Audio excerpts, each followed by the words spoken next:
Итак, ребят, всем привет! А мы сегодня продолжим немножко тему Пригожина и Вагнера, точнее не совсем Пригожина, а ту тему, которую я подняла в прошлом видео. Я не остановилась, так уж произошло на том, что я посмотрела вообще Пригожина, что там, да, вот с этой Африкой, там, как вот это вот все. Ну, в общем, кто видел предыдущий подкаст, слушал, тот знает, о чем идет речь. Вот что там с этим Суданом, не Суданом. И я на этом не остановилась, я все-таки начала смотреть всю эту ситуацию не только с точки зрения Пригожина, то есть мы с вами посмотрели, да, что с ним там, вот, с этой катастрофой, но и вечером ребятки, я не успокоилась, то есть сидели, разговаривали с мужем, и он говорит, там же, говорит, помимо того, что был Пригожин, типа вот в этом бизнес-джете, я так не добралась, кстати, до новостей. Вот, у меня, честно, был момент, что я забегала с детьми. Все, кто меня давно знают, что у меня 3 детей и маленькие дети на данный момент. Очень-очень много внимания требуют к себе. Так вот, не суть. Я все-таки не добралась до новостей. На самом деле, этот подкаст записываю на следующий день после того, как я выставляла предыдущий подкаст.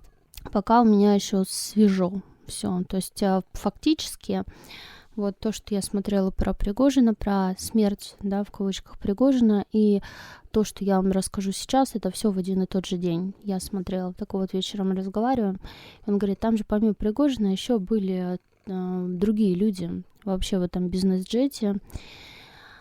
Вот, там типа какие-то офицеры Вагнера были или еще кто-то, и вот тут меня зацепило. То есть, когда он вот это сказал, что помимо Пригожина, типа в этом бизнес-джете были еще какие-то люди. И вот именно на этом меня прям бах и клинило. Я такая, Уткин. И вот эта фамилия, она прям очень хорошо отразилась в том плане, что вот здесь, вот именно на вот этой фамилии, именно на Уткине, мне пошли какие-то образы или вот ощущения, что вот его-то хотели убрать. То есть, знаете, очень-очень сильное отражение пошло того, что вот цель, которая была. То есть и ощущения пошли такие, что человек, он почувствовал, он очень был такой какой-то, знаете, внутренний стержень очень большой был у человека, этого Уткина, и он не признавал. То есть вот у него были моменты внутренней какой-то силы, и он не признавал власть других людей. Более того, шло очень сильно то, что он сам начал чувствовать власть какую-то, которая вот появилась в его руках. То есть он сам начал диктовать условия, он почувствовал власть, он почувствовал вот какой-то внутренний свой момент, что я могу, да, вот я, со мной должны считаться. То есть в какой-то момент он перешел незримую границу. И вот те люди, про которых мы с вами говорили на предыдущем подкасте, да, которые с Пригожиным, вот это вот, те люди почувствовали в нем угрозу. То есть был момент, когда эти люди почувствовали угрозу в этом человеке, именно в Уткине, в Вагнере, вот у него был позывной, кто не знает, да, Вагнер. Именно в нем они почувствовали угрозу в том человеке, который создал Вагнер. То есть там даже, возможно, сами бойцы, то есть сам Вагнер, эта организация не сколько шла за Евгением Пригожиным, сколько она шла за Уткиным. И слово Уткина там было достаточно какой-то, знаете, вот такой каркас дисциплины очень жесткий. И вот по вот этому каркасу дисциплины слово Уткина было едва ли не законом. Поэтому в какой-то момент Уткина посчитали достаточно очень такой силой, которая начинает выходить из-под контроля. Поэтому было принято решение эту силу уничтожить, то есть убрать, для того, чтобы Вагнер перевести под свой контроль, потому что эта организация начала выходить из-под внешнего контроля. И когда я увидела момент с Уткиным, то есть что на самом деле все вот это вот было организовано ради того, чтобы, то есть целью был не Пригожин, целью был Уткин, и, возможно, даже, знаете, сама операция, сейчас я говорю только предположения, вот, потому что сейчас на данный момент я немножко не нахожусь в том состоянии, когда я смотрю тонкий план, то, что я смотрела вчера, я вам рассказываю, да, вечером. Так вот, могу даже предположить вот сейчас, что, возможно, еще и целью такой, чтобы взять и ключевой фигурой здесь выставить Пригожина, типа, вау, смотрите, мы убили Пригожина, да, и вот что-то такого плана. То есть избавились там от политического оппонента или вот, ну, сделать, знаете, на первый план выместить то, что, типа, это была охота за Пригожиным, по крайней мере, для каких-то внешних, вот, знаете, ширму какую-то создать, для того, чтобы выставить все так, якобы это было нападение на Пригожина, но по факту вот просто, да, походу так и есть, просто создание ширмы для реализации какой-то реальной своей цели. Реально для реализации какой-то своей цели. И, возможно, как бы для них то, что Пригожина пересадили, то есть, что он не полетел там, да, вот в этом бизнес-джете, то, что он остался там было какое-то иное прикрытие, что, типа, мол, мы его там оставим, типа, чтобы никто не знал, что он там находится, да, сделаем вид для мировой общественности или для кого-то, да, для каких-то там внешнюю разведку, чтобы обмануть, что он якобы улетел, вот обратно вернулся, а он там останется. Ну, типа, знаете, военный ход какой-то, да, вот такой, для них это было прикрытие. На самом же деле там было несколько вот таких вот решений принято, то есть помимо того, что решение было принято того, что он там останется и реально будет какие-то задачи далее в Африке осуществлять. Ну и, по-моему, вот помимо этого еще и чтобы вот сделать, как бы типа убить его, да, в кавычках, и из этого сделать сенсацию, это на показатель, ну, он же выступил, это он был, там все, и избавиться от каких-то реальных угроз и от каких-то реальных оппонентов, то есть что-то другое провернули под вот этой вот всей эгидой, создав на Пригожине, на фамилии Пригожина ширму.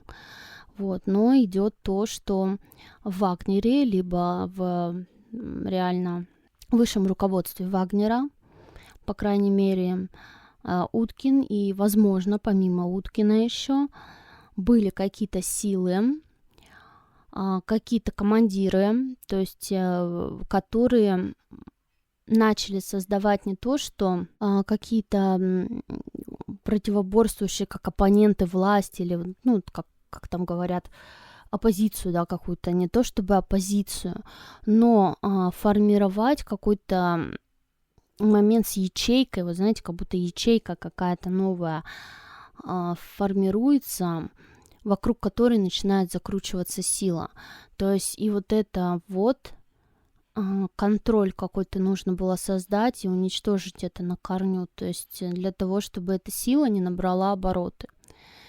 Вот, и даже вот фраза какая-то идет: я тебя породил, я тебя и убью, то есть вот такого плана.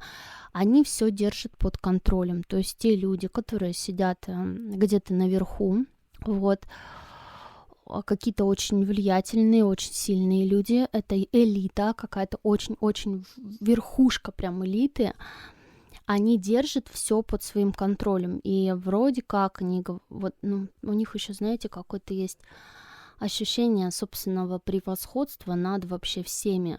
Вот как я вам говорила к Пригожину, да, что он такой, типа, ну, мы там друзья, но сами-то он не заблуждался, и они не давали никому заблуждаться, что вся вот это вот там друзья, это показательно. То есть понебратское это отношение, оно просто показушное, на самом деле там ничего подобного нет. И вот здесь тоже.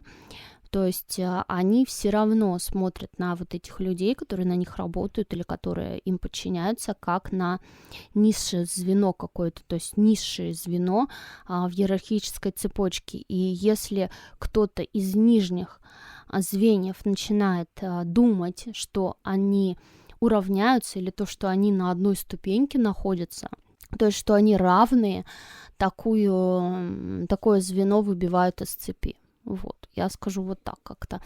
Поэтому здесь скорее даже целью, настоящей целью был... Пригожин вообще не являлся там целью. Вот опять же я начинаю смотреть, сейчас я вот вошла в состояние, когда я тонки просматриваю заодно, вам рассказываю тонки тоже. Ну нет, он не являлся вообще целью. Целью был Уткин, и были еще какие-то лица, помимо Уткина, которых нужно было ликвидировать.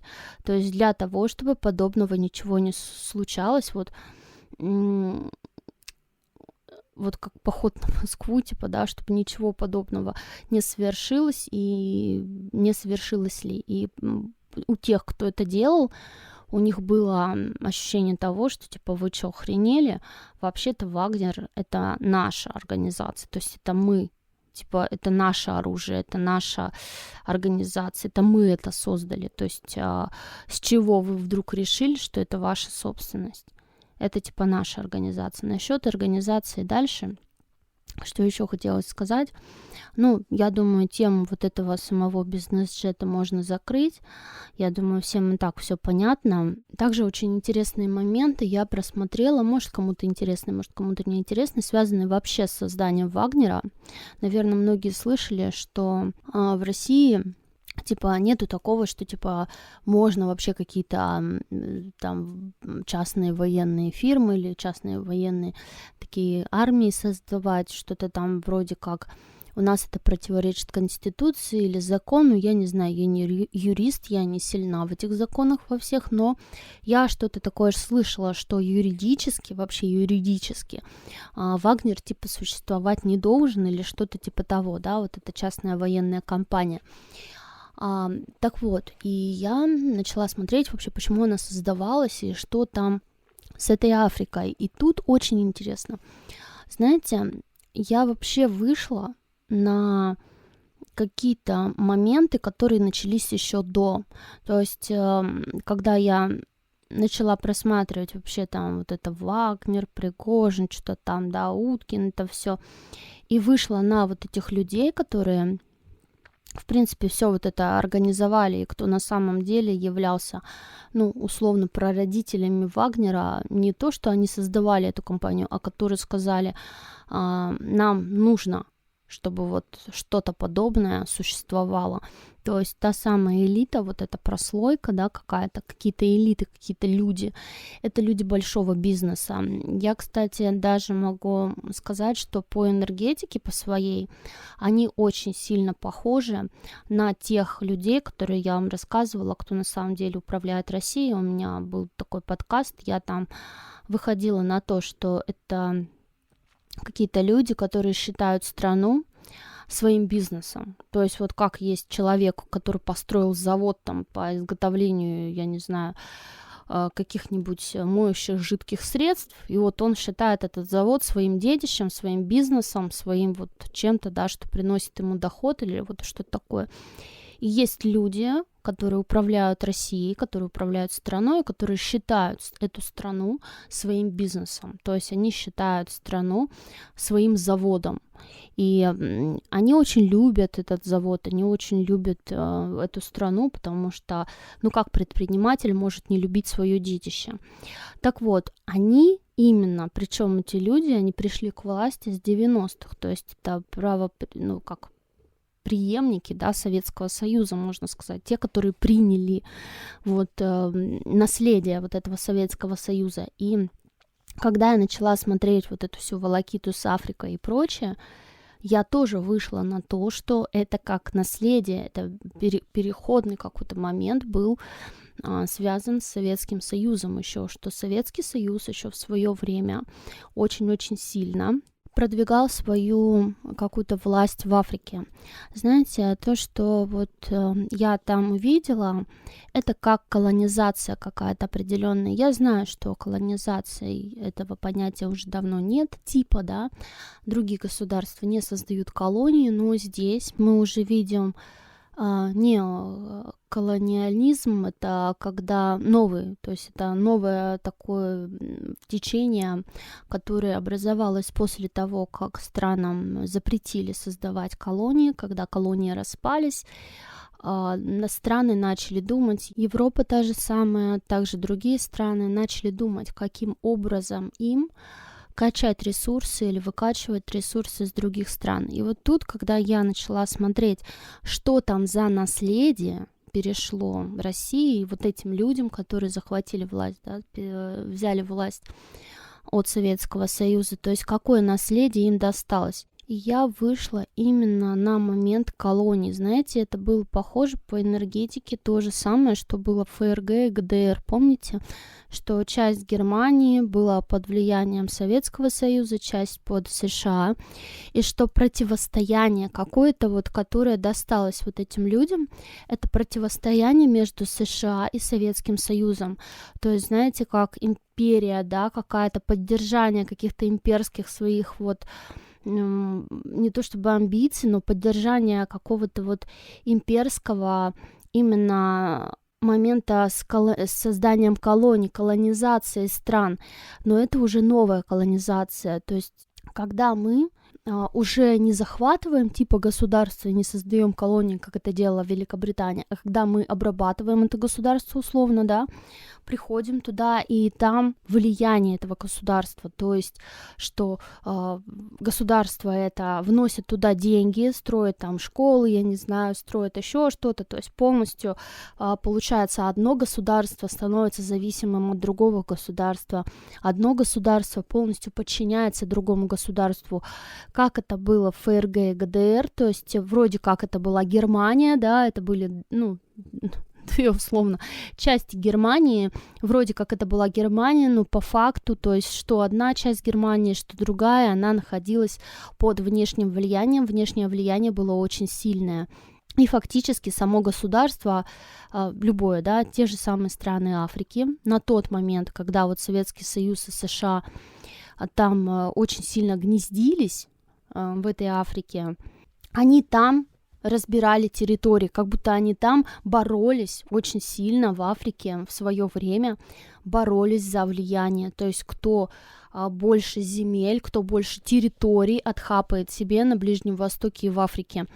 Как будто это еще длилось со времен Советского Союза, и были очень нехилые такие войны за территорию, причем Россия до сих пор продолжает вот это вот. И здесь мы сейчас говорим там не за Россию, Украина, да, а за войны именно на территории Ближнего Востока, Африки. Там идет дележка территорий, очень-очень сильная. И сейчас она тоже там идет, поэтому они не уйдут оттуда. Так вот, в свое время, как я опять же начала смотреть это все на тонком плане, Африка, то есть была в плане бизнеса, вот эти люди, которые, да, для которых государство это целый бизнес, им была очень интересна Африка. То есть Африка с ее какими-то ресурсами, возможно, какими-то, да, богатая ресурсами, какими-то алмазами, еще чем-то. То есть там какие-то природные недра, которые не разрабатывают, которые не умеют разрабатывать, у них нет технологий каких-то для разработки этих недр, у них нет ничего, то есть кроме палки-копалки, условно, чтобы эти недра качать, поэтому эти недра вроде есть, а вроде их и нет, то есть экономики этой страны, некоторых, да, по крайней мере, стран, это никак не помогает, поэтому есть какие-то заинтересованные люди, именно люди, не государство, а люди,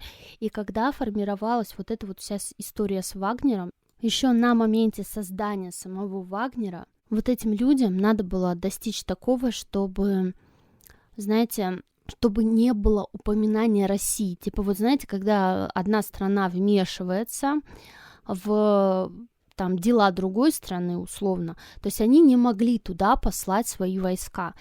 Они не могли послать, допустим, там в Африку в ту же самую. Это как-то связано политически. Я не знаю, я не сильна, я не политолог, я не то чтобы не разбираюсь в этом, я немножко как бы политику смотрю, тем более я могу посмотреть ее ну, не то чтобы изнутри, но вот на тонком, да, более как-то вот это вот все, что там за логика, чем там они руководствуются, как они что там думают, ну, неважно. Вот, там есть какие-то подводные камни, что они не могут, то есть они не могут свою собственную армию, какую-то даже с тем учетом, что служба по контракту или еще что-то, да, есть какие-то дела у других стран, то есть условно, да, которые они не могут привлекать, допустим, армию чужой страны. То есть это то же самое, что мы такие, да, сейчас вот какие-то у нас внутренние там, да, происходят, ну, не знаю, вот представьте, это то же самое, вот был там на Украине Майдан в свое время, да, и то же самое, что в этот бы момент вошли бы просто, ну, не знаю, армия США бы вошла и всех разогнала. То есть это бред. То есть никто это не допустит, скажет, какого, извините меня, вы вообще вторглись в дела другой страны, почему вы решили как бы вот это вот. То есть здесь именно должна быть частная армия какая-то, то есть здесь государство, которое вот сидит у власти, условно, там какой-то правитель, он мог только загнать себе или что-то такое, какую-то, ну, допустим, чтобы ему помогли, да, или что-то, какую-то армию, частную армию наемников. То есть, условно, да, он мог вот только вогнать себе и что-то делать. В общем, это борьба за влияние. И ЧВК «Вагнер» была создана, вообще вот эта сила была создана, это не то, чтобы для того, чтобы вмешиваться, да, в дела других стран, нет. То есть просто так это никому не надо. Но она была создана для того, чтобы предоставлять, это как услуга, да, помочь или вот предоставить вмешательство какое-то кому-то. То есть вот сидит какой-то условный правитель, и у него там не совсем дела идут хорошо, и в обмен на какую-то услугу, в обмен на влияние какое-то, то есть дают, типа как крыша, знаете, какая-то вот такая из 90-х, то есть типа я тебе даю свою какую-то частную армию, своих каких-то наемников, перекидываю, которые тебе помогут, то есть они будут тебе подчиняться, они помогут тебе что-то там сделать, а в обмен ты нам, то есть должен быть предан, должен, ну не то чтобы служить, но дать нам возможность вести бизнес на твоих территориях. То есть вести какие-то раскопки, возможно, на твоих территориях или что-то такое. То есть это был бизнес каких-то людей, и в том числе, то есть эта частная армия продвигала интересы. То есть там, где нельзя присылать какую-то армию, которая относится именно к армии страны, то есть даже та армия, которая условно вот люди служат по контракту, они служат все равно как военнослужащие Российской Федерации. И вот там, в таких вот каких-то частных делах, да, там, где шел бизнес с африканскими странами, почему-то мне идет бизнес, вот, там очень много было завязано на бизнесе. И в том числе там нельзя было сделать так, чтобы типа в открытую, что вот Россия вмешивается, или чтобы вообще государство каким-либо образом там участвовал как участник, типа государства тут ни при чем, но отдельно взятые физические лица там вели свой бизнес. И Вагнер был той силой, которую вот эти вот отдельно взятые политическо-физические силы предоставляли в другие страны за влияние. То есть, понятное дело, что эти лидеры этих стран осознавали, что это влияние. Эти люди, допустим, они сидят там где-то в правительстве, условно, там, Москвы, то есть, что это влияние России, но в то же самое время саму Россию как государство нельзя было обвинить в том, что она там, допустим, вмешивается в дела или вмешивается в какие-то вот такие вот, условно, вещи, связанные в других странах.